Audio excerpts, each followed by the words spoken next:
The Beatles. Siapa sih yang gak kenal dengan grup band asal Inggris ini? Band yang aktif sekitar tahun 1960 sampai 1970. Tapi lagunya masih diminati sampai sekarang, walaupun sudah terlampau 50 tahun lamanya. Band yang divokalisi oleh John Winston Ono Lennon, atau yang lebih kita kenal sebagai John Lennon. Lahir di Liverpool, Inggris 9 Oktober 1940, meninggal di New York City, Amerika Serikat 8 Desember 1980 pada umur 40 tahun. Di video kali ini, Babang Amatir akan memberikan video konspirasi kematian John Lennon.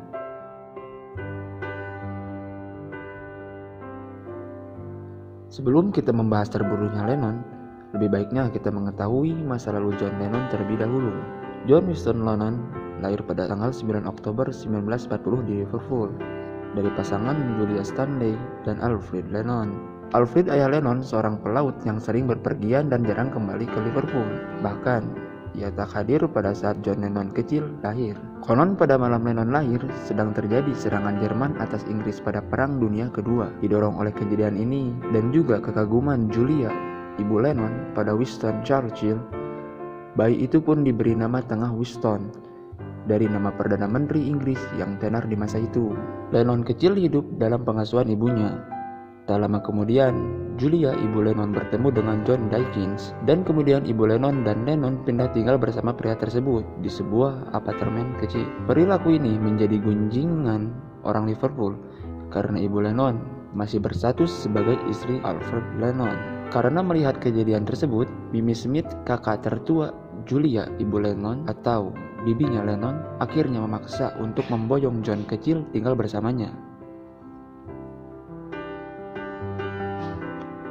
Pada tahun 1946, Alfred ayah Lennon kembali ke Liverpool untuk bermaksud membawa Lennon untuk liburan bersama ke Blackpool. Julia dan Lennon mengetahui hal ini, lalu mengikuti mereka di Blackpool. Di Blackpool, Lennon dihadapkan pada dua pilihan, untuk mengikuti ayahnya atau ibunya. Lennon sempat 2 kali memilih untuk mengikuti ayahnya, akan tetapi ketika ibunya berbalik dan akan pergi, ia pun menangis dan menghampiri ibunya. Masa mudanya dihabiskan Lennon bersama keluarga Smith, Mimi dan suaminya, George. Mimi adalah seorang bibi yang sangat keras dan tegas dalam mendidik Lennon. Julia pun masih sering mengunjungi Lennon, dan begitu pula Lennon yang sering mengunjungi Julia di apartemennya bersama Dykins. Pertemuan-pertemuan inilah yang mengenalkan Lennon pada banjo dan sedikit piano. Julia pun memberikan Lennon gitarnya yang pertama. Mimi dikenal sangat skeptis terhadap kegemaran Lennon terhadap gitar. Gitar memang oke, tetapi kamu tidak bisa hidup dari itu, ujarnya kepada Lennon.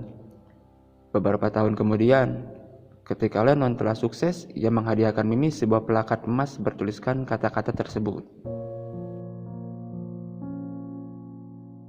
Kejadian menyedihkan dialami Lennon ketika ibunya meninggal tertabrak mobil di dekat rumahnya Mimi.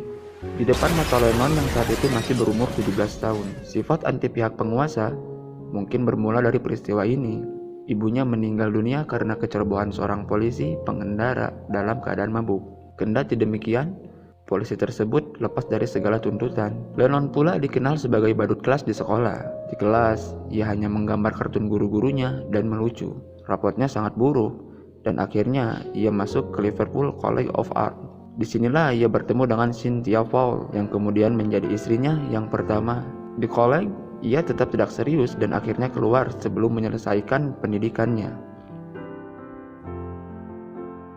John Lennon memulai debut karirnya bersama The Quarrymen pada tahun 1957. Quarrymen adalah sebuah band skiffle, yaitu band dengan menggunakan alat-alat rumah tangga yang saat itu sedang tren di Liverpool. Dan pada saat itu pun, Miss Chutney ikut bergabung dengan Quarrymen. Quarrymen dalam perjalanannya beberapa kali mengganti nama dan personil-personilnya datang dan pergi. Band itu pun kemudian bernama The Beatles, nama yang konon ditemukan oleh Lennon sendiri. Pada tahun 1960, The Beatles berhasil memperoleh kontrak dengan sebuah klub di Hamburg. Perjalanannya dipenuhi dengan luka-liku, yang dengan pada akhirnya The Beatles diterima di Parlophone Records, label yang ada di bawah pengawasan EMI. Kesuksesan ini terus berlanjut Nyaris semua single mereka mencapai peringkat teratas di tangga lagu Inggris.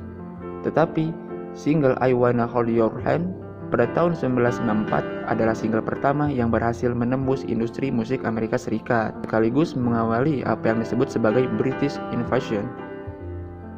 Sejak saat inilah musik The Beatles tersebar di seluruh dunia, meraih sukses di mana-mana, terkenal di setiap penjuru. Konser mereka selalu didapati fans yang sangat fanatik, yang mengejar-ngejar band ini kemanapun mereka pergi. Teriakan fans membuat The Beatles bahkan tidak dapat mendengarkan suara mereka sendiri di atas panggung. Wow. Pada tahun 1966, akhirnya The Beatles memutuskan untuk berhenti mengadakan konser. Selain karena begitu ributnya penonton, sehingga musik mereka menjadi tidak terdengar jelas, musik The Beatles juga telah menjadi amat berkembang, sehingga tidak dapat dimainkan secara langsung dengan teknologi pertunjukan live di masa itu. Setelah kematian Epstein pada tahun 1967, Lennon adalah orang yang tidak senang akan tindakan Mick Chardonnay yang mengambil alih kepemimpinan band itu. Ia membenci proyek-proyek yang dipimpin oleh Mick Chardonnay, seperti film Magical Mystery Tour dan Let It Be. Lennon juga menjadi orang yang pertama kali melanggar kesepakatan awal The Beatles, yaitu untuk tidak membawa istri dan pacar pada proses rekaman, dengan membawa Yoko Ono dalam proses pembuatan album White pada tahun 1968. Lennon juga orang yang pertama menyatakan ingin keluar dari The Beatles. Setelah bubarnya The Beatles pada tahun 1970, Lennon sukses dengan karir solonya. Salah satu hitsnya yang hingga kini masih sangat terkenal adalah Imagine, lagu yang kemudian menjadi salah satu himne perdamaian dunia, dan lagu yang konon menjadi penyebab Lennon ditembak. Lennon 2 kali menikah, yaitu dengan Cynthia Paul pada tahun 1962, yang dibuahi anak bernama Julian Lennon, yang lahir setelah 1 tahun pernikahan mereka, dan seniman Jepang Yoko Ono pada tahun 1966, yang dibuahi anak bernama Sean Taro Ono Lennon.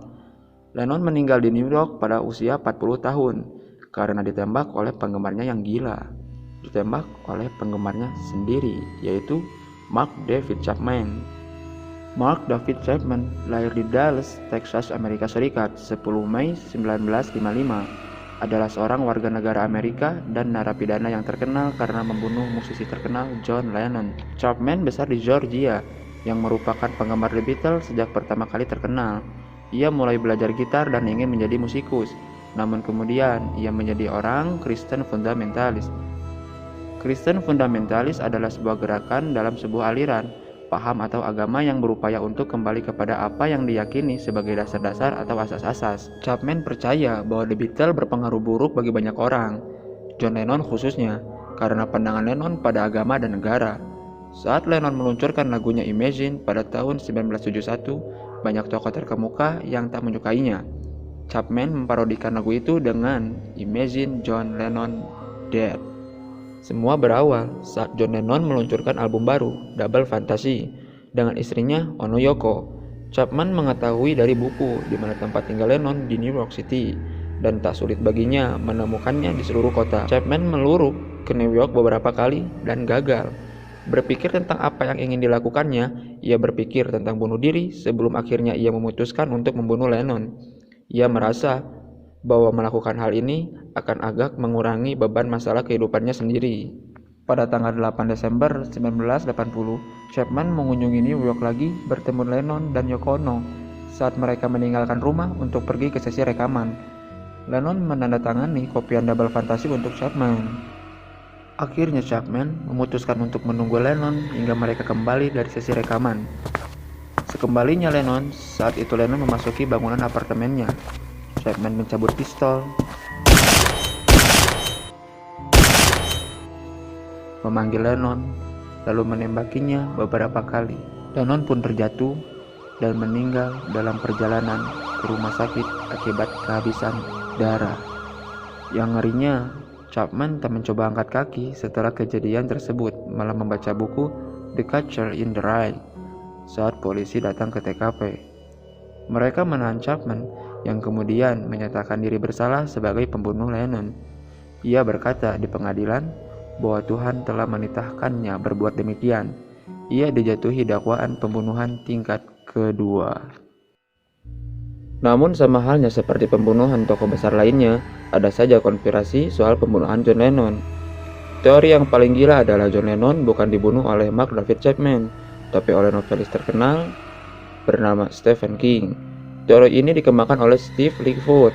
Lightfoot berpikir pria pembunuh Lennon lebih mirip Stephen King. Chapman hanya dijadikan kedok belaka dengan bayaran $1 juta. Steve membeberkan teorinya di situs lennonmurdertruth.com, linknya ada di deskripsi. Dia mengklaim pembunuhan Lennon direncanakan oleh tokoh-tokoh politik seperti Ronald Reagan dan Richard Nixon yang telah lama marah dengan sikap anti perang seniman vokal itu. Dan Yoko Ono tahu kejadian sebenarnya bahwa Lennon dibunuh oleh Stephen King, tapi dia memilih diam dan membisu. Kalau diperhatiin, gaya fashion King pada tahun 80-an emang mirip dengan Mark David Chapman. Dari rambutnya hingga kacamatanya, memang mirip. Stephen King mendapatkan izin untuk membunuh Lennon dari Presiden Amerika Serikat, Richard Nixon, dan Ronald Reagan. Karena keduanya terganggu dengan gerakan pasifisme yang digelorakan Lennon untuk menentang perang. Kode-kode pembunuhan Lennon pun banyak ditemukan di US News seminggu sebelum kejadian tragis itu terjadi. Apakah teori konspirasi ini dapat dibuktikan? Kenyataannya hingga sekarang teori pembunuhan John Lennon oleh Stephen King adalah konspirasi belaka.